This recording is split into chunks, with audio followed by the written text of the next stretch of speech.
Hello everyone. I'd like to welcome you to part 3 of the Tech Talk series, using the Power Platform to extend finance and operations.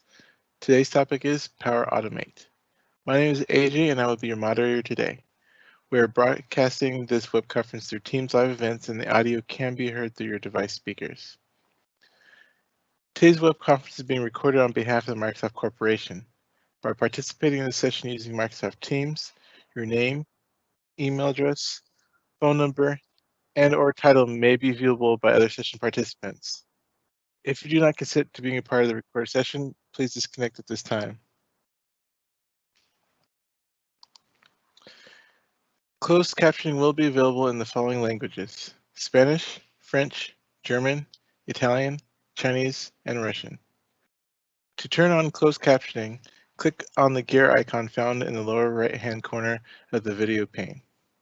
From the pop-up menu, click on Caption/Subtitles and select your language from the options that appear in the drop-down menu. The recording of today's session will be available on the Tech Talks Community Dynamics page within 5 business days. If you have questions for your presenters or need support, please use the Q&A panel located on the right side of your screen. Our presenters will be responding to your questions throughout the event. Thank you for your patience during these announcements. Now let's get started. Presenting for us today from Microsoft, we have Rachel Profit, Senior Program Manager, Chris Scardy, Senior Program Manager, and Murray Fife, Principal Technical Specialist. Rachel, over to you. Thanks, AJ, and thank you everyone for joining us today. I'm super excited to dive into Power Automate with you in this series, and we have put together a number of fantastic demos for you today that I'm super excited to share. Again, for those of you who don't know me, my name is Rachel Profit. I'm a Senior Fast Track Solution Architect based out of Denver, Colorado. I invite you to follow me on Twitter, connect with me on LinkedIn, or follow my blog at dynamics365lady.com. Taking a look at what we're going to cover in today's session, we are going to look at a number of examples of Power Automate flows that are going to be leveraging your finance and operations app data that work with workflows, alerts, instant flows, and OData actions.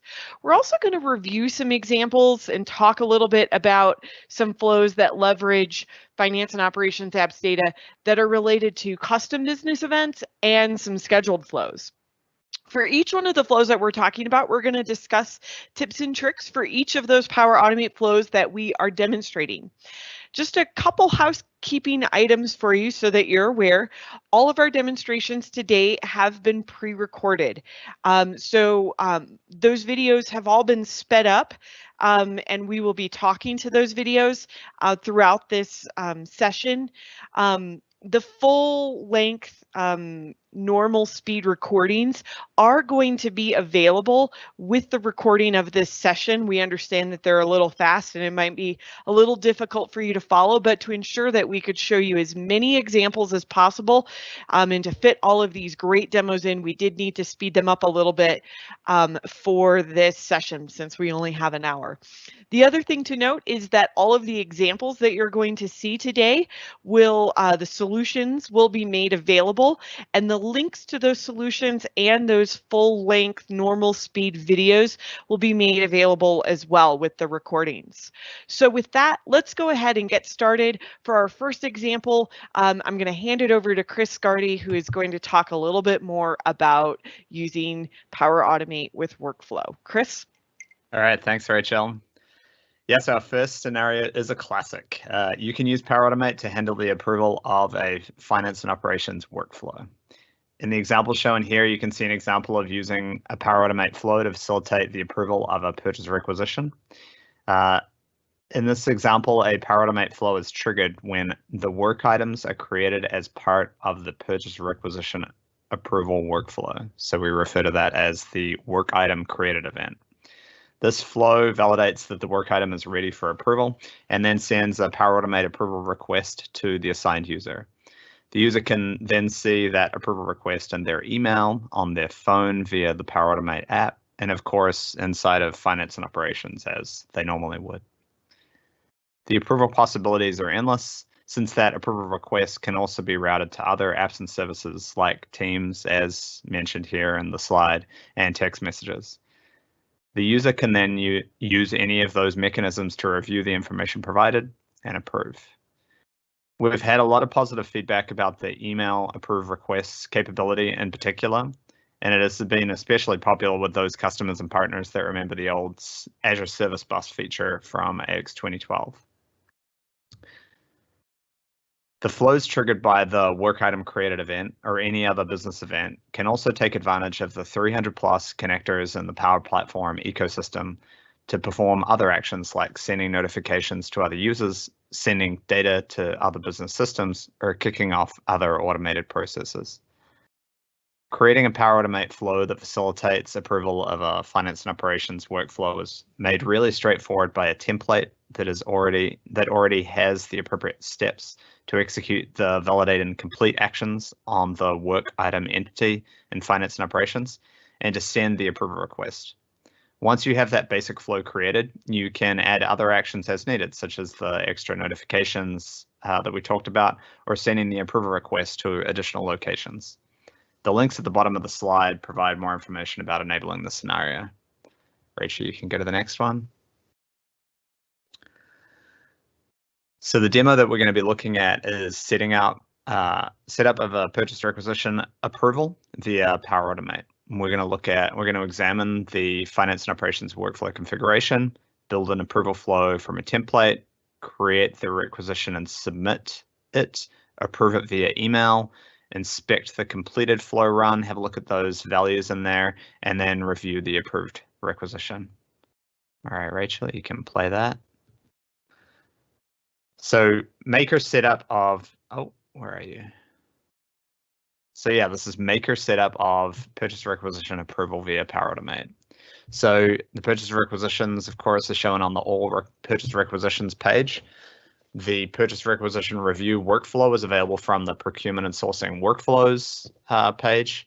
And we go into that workflow, and what we're going to do is just double check that the assignment includes me and that the completion policy is set to single approver for testing purposes, so that just a single approver can go in there and approve.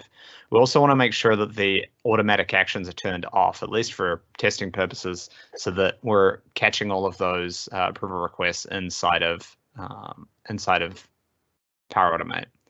So inside of Power Automate, we can search for that template. And then once we say, yes, we want to go, we set up the connections. And then inside of the template, it's just a matter of providing the instance or environment information. You can see it's got a really nice type ahead capability. So it's really easy to set the values. We set the business event to the approved purchase requisition, and then we just go through and set the instance on the validate work item action and the complete work item action. And you can see that complete work item action has dynamic content that is coming from the approval request and the outcome that the user gives. Now that flow is set up and ready to go, we can go back in. We've got a purchase requisition here for a Ford Ranger Lariat. We're going to submit that. And then in the comments box, we're just going to put a little comment in there. Great, and then sometime later we can come back and we can approve within finance and operations, or in this case, we're just going to have a look at the workflow history and see that the work items were assigned to all of those 3 users that we had set up in the workflow configuration. Now out in our email, we've got an approval request that we can go ahead and approve. We can also approve inside of the Power Automate portal or inside of the Power Automate app. We're going to add sure as a comment inside of that approval request in an email and then submit that. And we can see that a nice approved version of that email sits there so that you can see that. We can have a look at the flow run history. We can see those 3 flows kicked off for 3 different users. We'll have a look at this one that we just completed. You can see inside of that flow run history, we've got all of the values. You can see that work item owner is set to CGuardy. And then inside of the condition, we came down to the true branch. We can see all of the values inside of the approval request. And then we can see that execute action going into the complete action on the work items entity with that comment of sure. then we can go into the purchase requisition inside of finance and operations, refresh that, see that the status is set to approved. And then inside of the workflow history, you can see that comment being passed through and available inside of finance and operations for checkout purposes, for audit purposes as needed. Great, so that's the demonstration. So some things that I was reminded of and learned when I was coming up with this demo, just to kind of highlight those for you. So if you can't find the template that you need, you want to search for FinOps or Dynamics. Either one will kind of take you to that location, but FinOps is one of the easier ways. If you can't find the F&O instance or environment, ensure that the trigger and action connections have the correct user. So the ... on each trigger or action within Powerautomate allows you to set the connection to a specific user. If you have multiple users that you are operating in the browser, it might pick up the wrong one, so just double check on those. You want to make sure that the workflow isn't completing automatically, so just disabling those automatic actions. You want to make sure that you can submit the workflow. So in some scenarios like that purchase or requisition one, you have to have a worker associated with the user and then have the appropriate roles. In that case, it was the employee role. And then you want to make sure that your work item is being assigned correctly. So double check the assignment type and the user. And then finally, just make sure that that completion policy is set appropriately. So in my example, it originally was set to multiple approvers, and you might need to switch that to single approver just while you're testing that out. So that's just some things to keep in mind as you're building a similar flow. So I hope you learned a little bit from that. I'll pass you over to Murray to demonstrate some alert rules. Okay, so I really like the alert rules functionality that we've got within Powerautomate and also Dynamics 365, because what Chris was showing were all the standard workflows that we have, but we don't have workflows for every trigger or every event in the system. So the alerts, which we have now within Dynamics 365, which are the same ones that we had in 2012, have the ability to trigger a Powerautomate flow.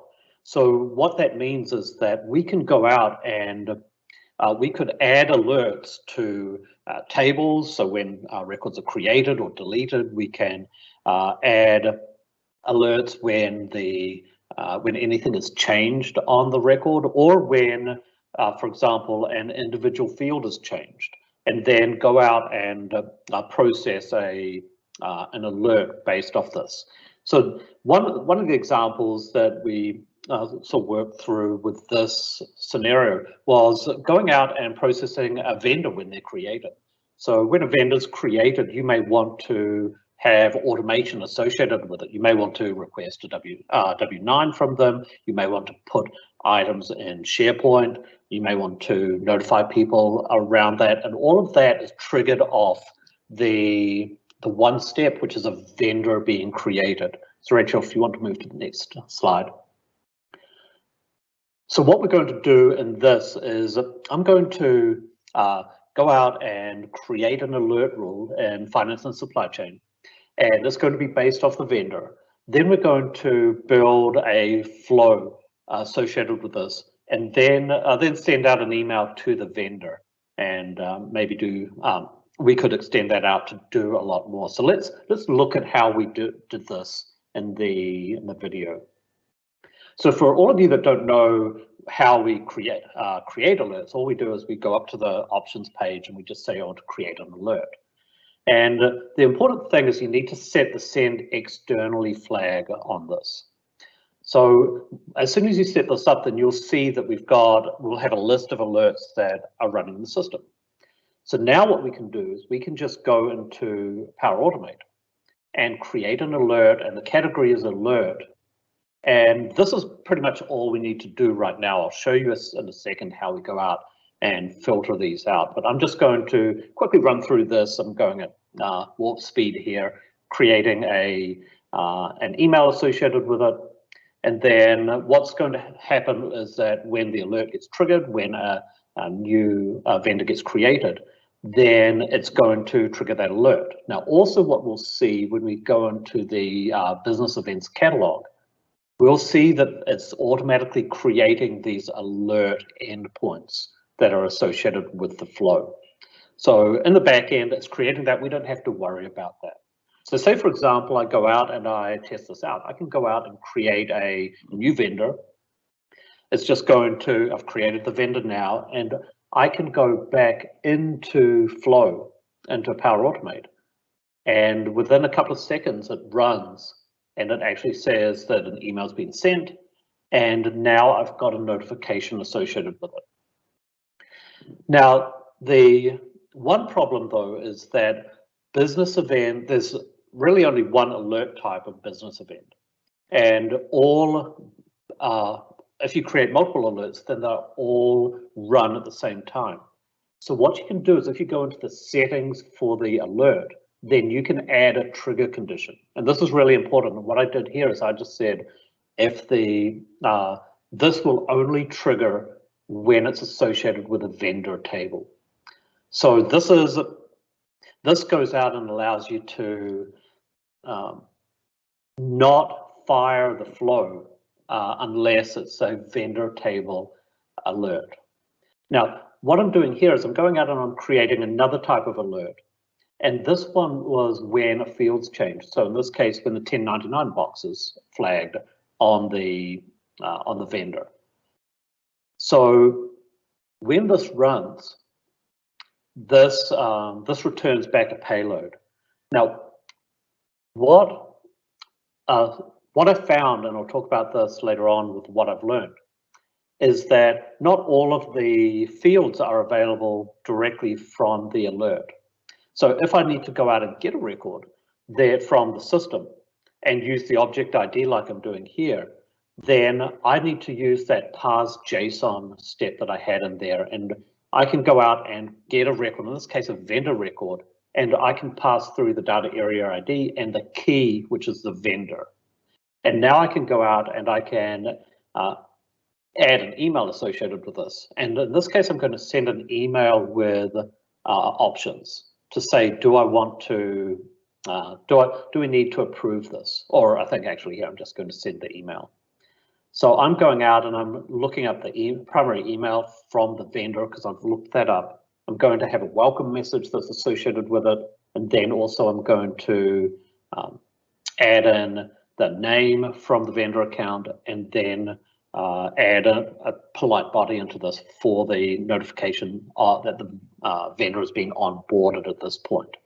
So the key thing here is that parse JSON step, which I had earlier on, allows us to go and find the key field information. Then we can use that get record to go out and find the vendor record here. So we're going sort of triggering, and then we're doing a lookup from the key fields. So I'm just finishing off my email here. I'm going to take advantage of the rich text editor that's now inside the email component and bold the Contoso. And now when I go back, I'm just going to save this flow, and I'm going to go out and create a new vendor. And what we'll see is after I go out and create this, and then in this case, I'm going to add in the email account, because if I don't have the email, I can't have the Power Automate flow go out and send the email itself. So I'm going to create that, click save, which is going to be the trigger event now, which is going to start the flow running in the background. We can see that it's ran, it's running through, it's pulled up the email account for the vendor. And then if I go into my sent items, I can actually see the email that was created. So that what we went through with this flow was really a quick example of how we can go out and create an alert rule, have different types of alert rules, filter them out, and then start having automations around that, in this case, sending out an email. So I've been working with Power Automate and Flow for a while, but just like Chris was saying, we'd learned stuff as we go through, and what we're going to do is just review some of the tips that we want to sort of remind people. And there's a couple of things that can trip you up. So if you go out and create an alert trigger and it doesn't fire, then chances are you haven't set that external flag enabled. So that's just a starting point. Also, we have a scenario where we've got all of the alerts coming through one mechanism, which is this alert trigger. And we don't want all of them to run, because if you've got 10, 20, 100 of these, then you'll consume all of your quota within PowerAutomate. So that's where adding conditions to the triggers help. Now, also I need to look up specific records, and the key, previously, you didn't really get a lot of information from the payload that came through in the alert, but now we have the key fields, the table name, and a lot of information, even deep links, inside the metadata for the schema for what's being passed through. So we can go out and, if you remember back, I used that parse JSON to find the key field, so I could go out and look up the record that I'm looking at. Now, the other thing is related to that is the event metadata for the alert trigger doesn't always pull through all the information, including the key fields. So the trick with that is to go out and use that parse JSON to surface all of the data. Something that tripped me up is I thought I'd be all clever and I'd turn on the organization-wide option, but then what that does is that doesn't allow me to send, turn on the send externally, which then stops the alert from running. And one other item that that we can point out is that sometimes we want to have a more complicated trigger condition. So what we can do is we can have multiple conditions in that settings for the trigger, and then that allows us to go out and only fire when very precise events are happening. So, for example, when you create the vendor, or if someone changes the 1099 field or the W9 required field, then only run the this type of alert when it's set to true, for example. So we can go out and create multiple conditions along the way. So hopefully these will give you all a little bit of a get over some of the hurdles that that we've come across as we're sort of creating these types of alerts. So I think Rachel, it's on to you. Thanks, Murray. So in our next example, I'm going to be talking about an instant flow. So in my example, it's not a kind of retail type scenario. It'd be more in a manufacturing or engineering environment where you're doing a lot of R&D and you're not releasing a lot of products. But the idea behind these instant flows is that you can use these when you've got repetitive tasks or in situations where you can't create an alert rule. One of the restrictions on creating alert rules is that you can only create an alert rule for a primary data source in a form. It's also useful when there's no data entity for a particular piece of data in the system.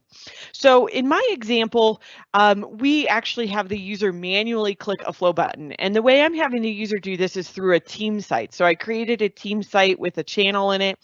And I require the user to input the product ID that they have released. And then we could create a new folder and copy some templates that are inside of there. And then from that point, you can really do anything you want using the 300 plus connectors that are available.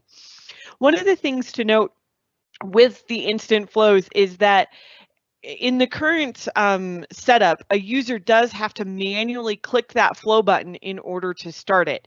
In my example, I'm showing how to do that from a team site, but if you've got the PowerAutomate app on your cell phone, you can start a instant flow from there by adding a flow button.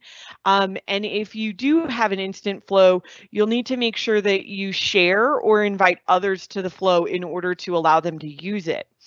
As a side note, we do have a new feature that is coming into finance and operations in that options tab. And this new automate menu is going to allow you to create instant flows from directly inside of finance and operations with context of the record that you're on. That will improve this instant flow scenario, but there's still a lot of great scenarios that you can do that are even outside of the system. So in my demonstration, I'm going to start out by adding a flow tab to my team site, and then we'll create an instant flow. I'll add steps into that flow to create SharePoint folders and to copy those files, add an approval step, and then I'll show you how to test and run that instant flow. So we'll go ahead and switch over to that video and take a look at it. So I'm here on that team site, and there's just the generic general channel, and you click that plus icon to add a tab. And in my case, I chose to add a flow tab.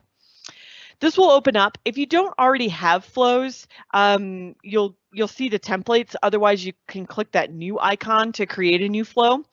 We're going to give it a name. In my case, I'm going to call it new product release, and then select the manually trigger a flow option.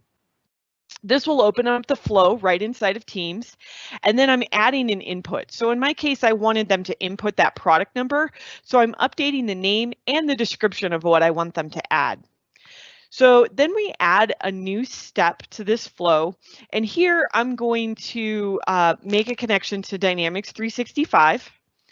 And in my case, I'm going to list the items present in the table. You'll need to choose the environment that you want to connect to. So I choose that environment. And then I need to choose the entity. In my case, I'm using the release products v2. And then I click on the advanced options. I need to filter this down because I don't want all of the items. In my case, I just want to get the item number that was entered into the kickoff of this particular flow.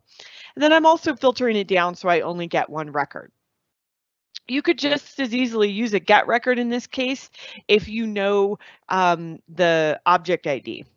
So what I'm doing is I'm initializing a variable here, and I'm going to set that variable and save off the product description so that I can use that product description in later steps. So I scroll through the list of all the fields that are available in my release products v2, and in this case, I choose the search name field. You'll notice that when I did this, it put it into an apply to each loop. And the reason for that is because I used a list items present in table, and that's could return multiple records, even though I filtered it down. If you don't want it to do that, you can use the first expression to narrow it down, and that will tell the system that it's only going to be the first record. In this step, I'm creating the new folder, so I selected the SharePoint connector and then the create new folder, and I've selected the site, which is the same site that my team site is. So when you create a team site, it makes a SharePoint site behind the scenes, and the folder path in my case is general because that's the channel I'm creating this in, and then I put some dynamic information in for the actual folder name it's going to create. Then I'm adding a new step here to actually start to copy those files. So I navigate to the folder where my templates are at and choose the template. So this first step, I'm choosing the Word document template that I had created out there. And then I need to specify the destination folder. In this case, I want the destination folder to be the new folder that I created. So I'm selecting the full path of that previous step.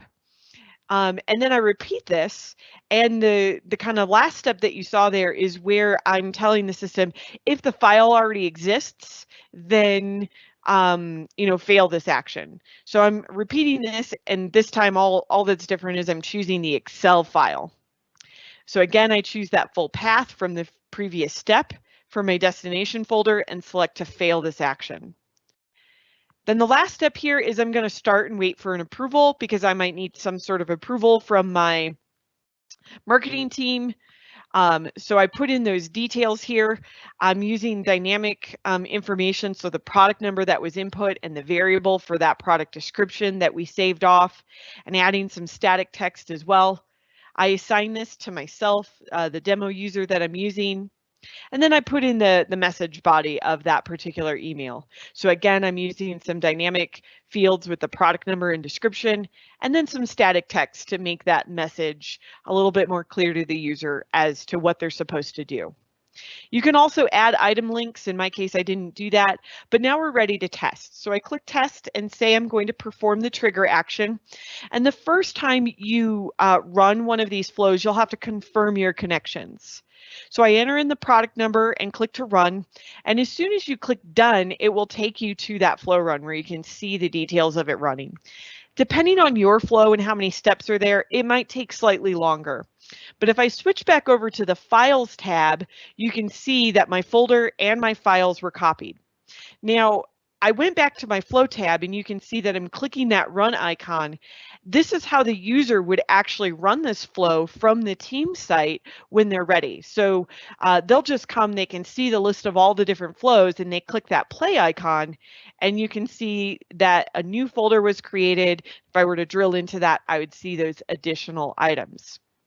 So what we're going to do next is talk about a few things that I learned when I made my flow.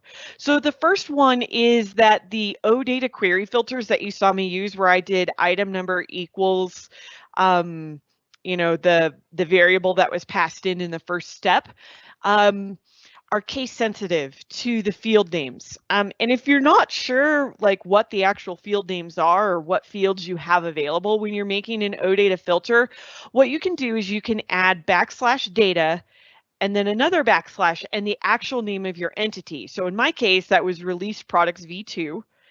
And that will open up a page where you can see all of the fields and the sample data of your particular data entity. So you'll want to make sure that the case that you're using, uppercase and lowercase, matches exactly what you see in that OData endpoint. The second thing that I kind of, stumbled across was that there's no ability to rename a folder. There is a function out there to copy an entire folder. In my most ideal world, it would have been easier to just have one step where I copy the template folder. However, if I copy that template folder, there was no action out of the box to rename the folder. As a side note, if you're wanting to get really technical, it is possible, but to rename a folder, but you have to use HTTP requests and the SharePoint API, which is a little bit more complicated. So in my case, I created the folder, gave it the name I wanted it to have, and then I used the copy file action. The only downside to that is if you add more templates in later, you'd have to add another step into your flow to make sure that that additional template gets copied. When you're creating the flow directly from the team site, it takes a while for that flow to show up. So if you just created a flow and you're testing it out, you went back to your files tab and then you go back to the flow tab and your flow isn't there, you're like, where is it? Just wait. There's some caching things that happen. And it just takes a little while before it will show up over in that flow tab. So if your flow seems like it just went MIA, just wait a few minutes, refresh your screen, and it'll show up. The next thing is like you can't use the get record, and I shouldn't say without a rec ID. It's the object ID is really the technical term. In my case, if you don't know what that object ID is, one tip if you want to use get record instead is to just run the flow and let it give you the error message. In my case, I decided to use the list items present in table, and then I filtered it down using that OData filter. The next thing that you might run into is that you cannot initialize and set a variable inside of a loop. The loop was created in my case because I used the list items present in table, and that always draws the assumption that I have multiple records. Like I said, you can use the first expression and limit that down so that you only have one variable when you do the set variable, but if you do have a loop, then you'll need to initialize it as one step and then set it as another step. And then the the last tip is that you created your flow, but you go back to Power Automate and you can't see your flow. You can't find it. It's not in the My Flows list. The reason for that is that it goes over into the team flows. So it's the second tab over. So the other thing to note is that it doesn't use the environment that you're like selected on. When you make a flow from a team site, it will always put that into your default CDS environment. And your default CDS environment might have been renamed. In my case, it's been renamed to personal productivity. And it is actually a best practice to rename that default CDS. So you'll have to switch to whichever environment is your default and click on the Teams tab to see those. So the next example that we're going to talk about is using OData actions. There are a lot of different scenarios that use OData actions. You've actually already seen one, and you may not have even realized it when Chris did his demonstration with the workflow. That template has an OData action in it that actually completes the workflow. Another example that we talked about in the Part 1 series was using an OData action for approving a bill of material. There are a variety of OData actions available out of the box, but you also have the ability to create custom OData actions. So to make a custom OData action, it will require a developer.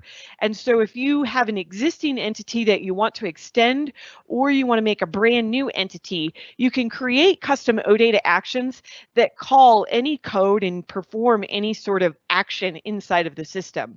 And in order to do that, really the key thing here is that you'll need to decorate that method that you create with the sys OData action attribute. Those OData actions can optionally take parameters as well. It's not required, but it's very common. And the list of parameters that you get is dynamic. So the execute action step inside of Power Automate will automatically show all of those parameters inside of Power Automate when you create that. So the basic steps are to create that flow, make a connection to the Dynamics 365 FinOps connector, and then you choose the option to execute action. You'll choose the instance, pick the action you want from the drop-down box, and you'll enter those additional attributes as required. So for my example, I'm actually going to be showing you how to make a scheduled flow. And in my case, I'm doing a very simple example with a data management package that I'm exporting.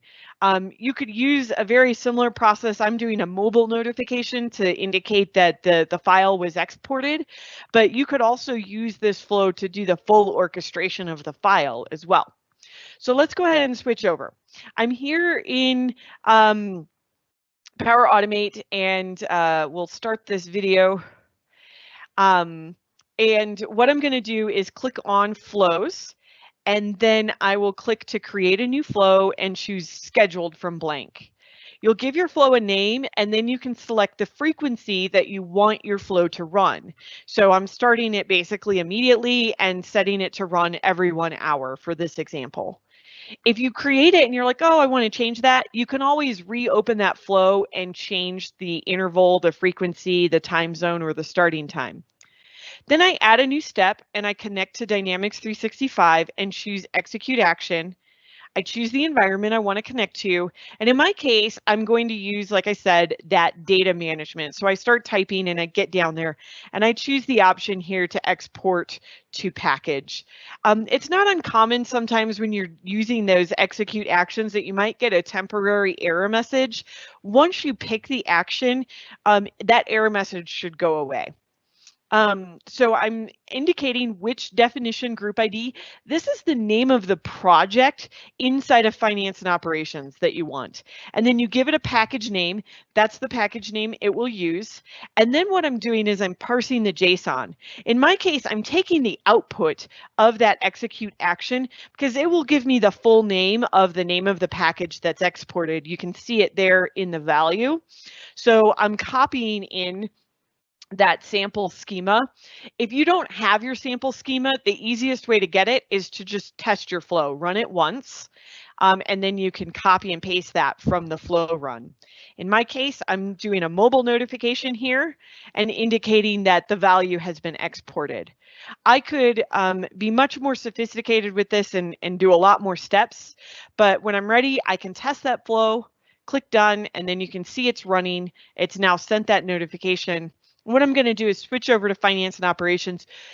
Every time this runs, you can actually see in the data management workspace that that data package has been executed. So you can see the project, and we'll drill into that project here in a second, but you can also see it in your job history over on the right, and you could click execution details there, or you could scroll back over, and what I do is I open up the actual project. And here you can see the details of it. You can go to the job history of just that one, so you can see every time it's been running. And if you look at the execution details there, you can see the full details. And if you wanted to manually re-download that package, you could re-download it again. With that flow, if I wanted to actually orchestrate the file, there are additional OData actions that you can use to do that process. So a few things that I learned when I was making this flow. The first thing is that in my case, my scheduled flow only runs hourly, and I don't want to sit there and wait for an hour to see if my flow run works. So you can always use the test feature, or you can manually run the flow by clicking on the run icon or the play icon on that particular flow. Otherwise, if you set it up to, and don't feel like you need to temporarily set it up to run every 1 minute, because you can just run it ad hoc as well by clicking on that play icon or clicking on the test on your flow. You know, the next one is there's no JSON. Like, I don't know what my JSON looks like from that previous step. The easiest way to do that is to run your flow once without the parse JSON step in it. And then you can go to your flow run history, and you'll be able to see the JSON message in either the body or the output, whichever section you're wanting, and copy and paste that. There was a question earlier that had come up in the Q&A panel of like, when do I need to parse JSON? You need to parse JSON anytime there's a JSON message that has a value in it that you want to be able to pick out. And what parse JSON does is it takes that whole entire message and basically makes like a variable, if you will, for every single element in that JSON. Another tip here is if you have unknown parameters for the object ID, if you're using a get record is a great example, is that, again, run the flow, and it will actually give you an error message. You'll need to pass at least one value in because the object ID is always required. So stick a value in there. You could just type ABC, and then run the flow. And when you go look at your execution history or the job history, it will actually give you an error message and say, oh, you need the data area ID and the BOM ID, or whatever that message might be. And so that'll give you those additional details. And make that process easier. So what I'm going to do is I'm going to hand it back over to Chris, who's going to talk a little bit about how we can use custom business events with Power Automate. Chris? Hi, Rachel. Yeah, thank you. Yeah, there was a question in the Q&A that I thought I'd mention. So Rachel just showing custom actions. Now I'm going to be talking about custom business events. It's also possible to use custom data entities within Power Automate. So all three of those options are available to you. So in the earlier examples, we looked at responding to business events from workflows and alerts. There's also a set of application business events provided out of the box centered around the procure to pay and order to cash scenarios. These are listed in the business events catalog or directly in Power Automate when setting up that when a business event occurs trigger. You can see the list of events fully listed there. And you can also, you can always create business events for any application scenarios that we might have missed. Or if you have, partner code or customer code that you ship, you can ship business events with that code. I should also mention a new business event related feature on the roadmap for the Common Data Service, which will expose the finance and operations business events and virtual entity data change events via the native CDS. Rachel, you got something on screen there. The native CDS current environment connector. You can join the preview, the private preview of that to get a look at those new features if you're in the Insider program. Great, so let's look at the next slide. Great, so if you want to create a custom business event, it's just a matter of doing 3 things. It's very straightforward. 1, build the contract. 2, build the event. 3, add code to send the event. So to build the business event contract, you create a class that extends the business events contract class. It defines the payload or data provided by the business event. You can see that in the top left corner there. To build the business event, you create a class that extends the business events base class. You can see that in the top right corner. The example code shown here is from the developer documentation linked on the previous slide. In this example, the sales invoice posted business event contract is defined. The sales invoice posted business event is defined. And then there's just that single line of code down the bottom left corner to send the business event with its sales invoice payload. As I mentioned, these custom business events can be placed anywhere in your application code where a significant event occurs. And once the business events are defined and firing, then you can take advantage, then you can take a break from the code and join your citizen developers in defining Power Automate flows that are triggered by those new business events. So all of those custom business events are available to your makers inside of Power Automate to build the flows that they wish to create. All right, back to you, Rachel. Awesome. Thank you so much, Chris. So in our last example, we're going to talk about using scheduled flows with Power Automate. There are a variety of scenarios and examples where you can use scheduled flows to help, make a business process more efficient. So some of the examples that you see here are automating quality processes. So twice a day you want to create new quality order tests, or every hour you want to update the quality order statuses. We'll actually be taking a look at an example very similar to that when we do our Part 4 session in a few weeks when we do UI flows.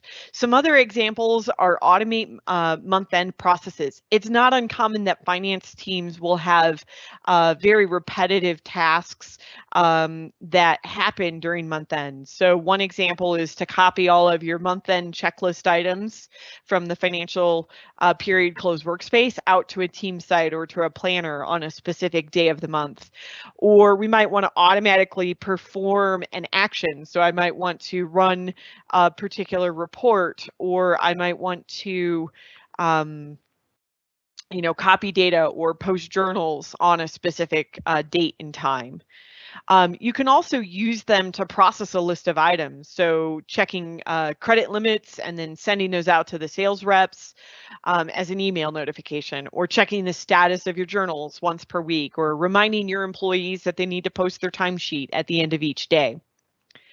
There are so many examples of this, and I invite you all to use the Q&A panel right now to share with us what are some of the processes that you do or that your customers do on a regular basis that you would like to automate. So type those responses into the Q&A panel, and then we'll share those as they come in. We might wait until after Marie's demo, but I encourage you to go type those in. Some other examples is like renewing vendor certifications. A lot of industries require their vendors to maintain certificates, and they might have expiration dates. So you could automate the process of reminding those vendors to do that. Collecting updated W-9s. So, we need to get those new W-9s on a regular basis from our vendors. So signing out those emails and giving them a mechanism to send those back to us, and then attaching them into the system automatically. Signing new terms and conditions is another fantastic example, or any really kind of policy change. And this could be related to vendors or customers or even your employees internally from an HR perspective. You might also have like a weekly or monthly report where you want to list the records present in a table, and then format or summarize those details into an email. So again, I encourage you put some ideas or processes that you would like to. Yeah, we had another someone submitted one reminding employees to submit timesheets. A fantastic example. Keep them coming. Another one just came in: import products from Excel. Import and update those items, and then inform customers when they're created and ask for more information from the customers. So that's another fantastic example of how you could use Power Automate to do this. So with that, I'm going to hand it over to Murray, who's going to do a demonstration.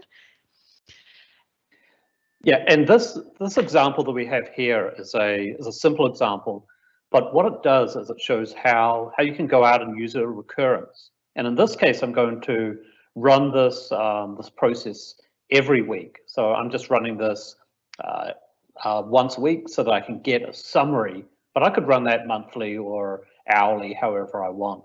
But what I can do is I can go out, and in this case, I'm going out and getting all of the customer records, but I'm filtering it out just on the customers that are on hold. And then once we've got that, we have all the table data. We can create an HTML table. I can pick up my profile. And then also what I can do is I can send an email through a service account and then just paste in that HTML. So this is, rather than sending this from a particular user within the organization, this is now coming from Dynamics. It's going and querying the data, and it'll create the email and send it to me. And if I go over to my email, then you can see that I now have all of my customers that are on hold, but it's been formatted as HTML, and I received that notification right away. So this is actually a really simple example of automation, but we're going out and we're creating reports that are sent out through email. We're not using anything except for just the standard Power Automate functionality. And we could automate these and just have them being sent out every day, every week, whatever we want to do, or send it out to customers or vendors as well. So that was a quick example of just one of the scenarios that we scheduled, and in my system it just runs every week. Thanks, Murray. So that wraps up the demos and what we wanted to share with you today. I do want to encourage you to make sure that you're registered for the upcoming sessions in our series. In part 4, like I said, we're going to be covering the UI flows, and that's happening on October 7th and 8th. And then the next 3 parts in the series are going to be focusing in on Powerapps. Those are happening later in October and into November. So please, I encourage you all to, join us and get registered for those sessions, and the link to register for those is down at the bottom. And we'll open it up for Q&A at this point. I see that we had some more examples come in and a couple questions. So a couple more examples that came in from people.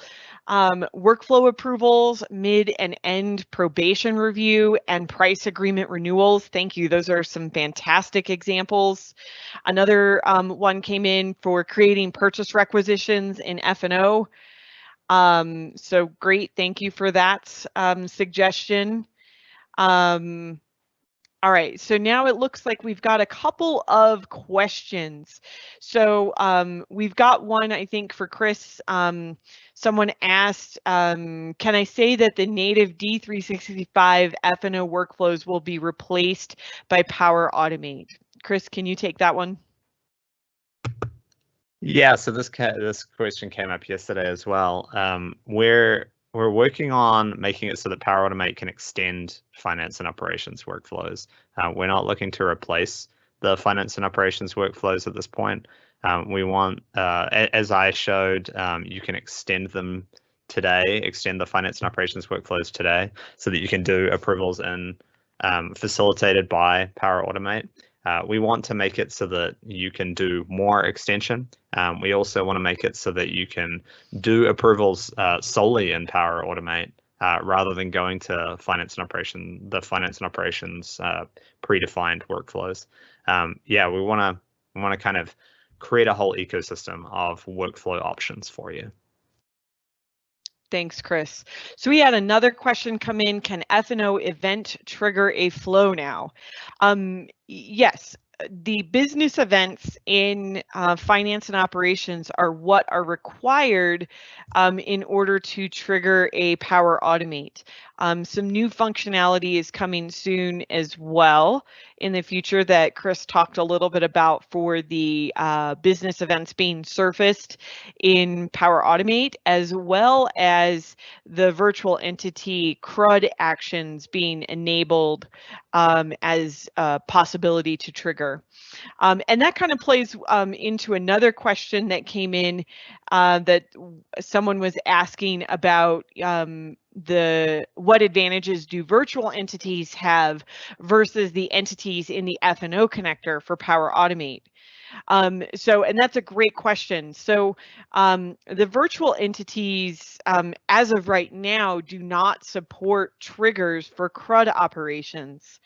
And so that is something that's coming with these new business events and those additional features, which will give us that flexibility that we can have a trigger and say when a record is created. That's functionality that exists today for the common data service and customer engagement applications, but does not exist for F&O.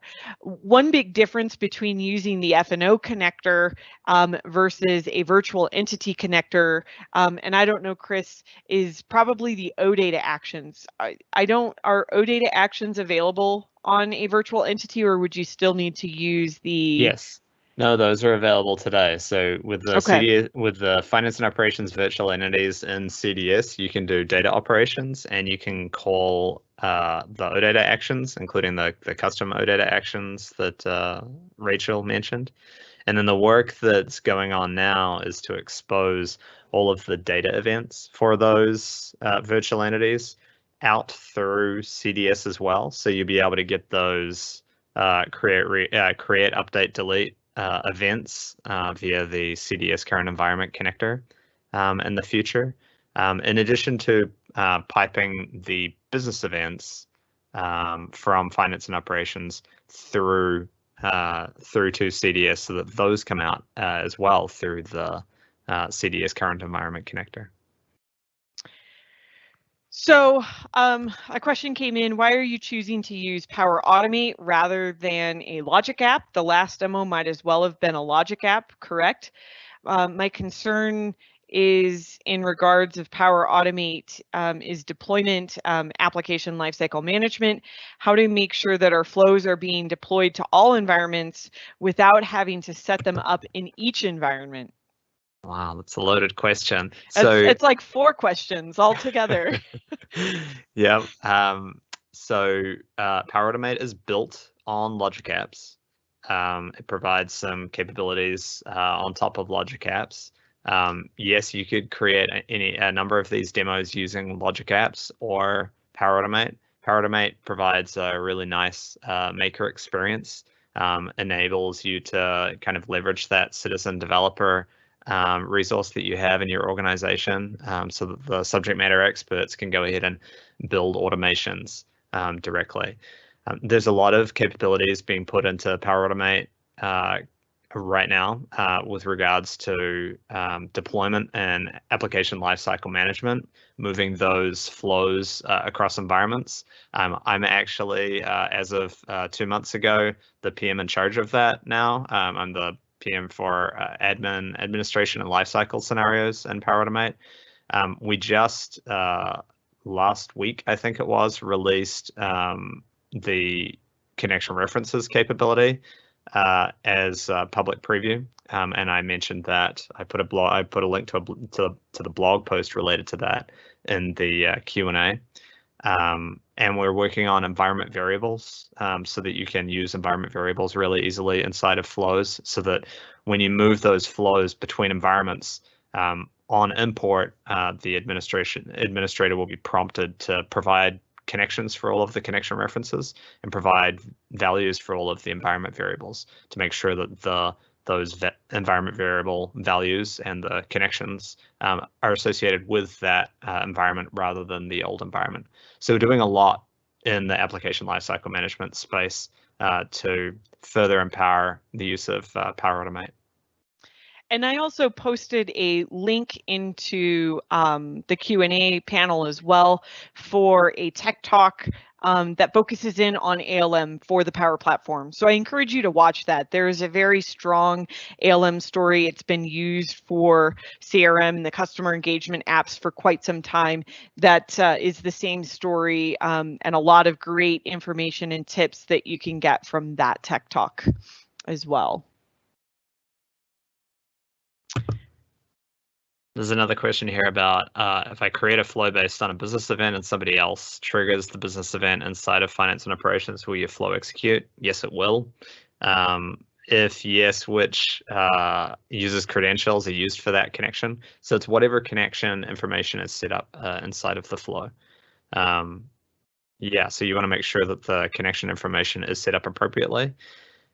You can see if you look at the documentation around the handling workflow, facilitating work item completion in Powerautomate, you'll notice there's some commentary in the documentation about connections, setting up the connections correctly, and yeah, the templates might help you in that regard as well, kind of lead you down the right path. Someone had also asked for the link for the upcoming events. I will paste that in as well for you here for the rest of the series. There are also a couple of questions about performance in flows. So there is a capability to run flows with concurrency. So basically it means that pieces of the flow can be run in parallel, run concurrently. That's something that you should be careful with. It can improve the performance of the flow, but if any pieces of the flow need to kind of run sequentially, such as like putting a record in and then calling an action on it, you want to make sure that that concurrency stays off. The concurrency is just available via the ... and settings on the actions that you'll see within the flow.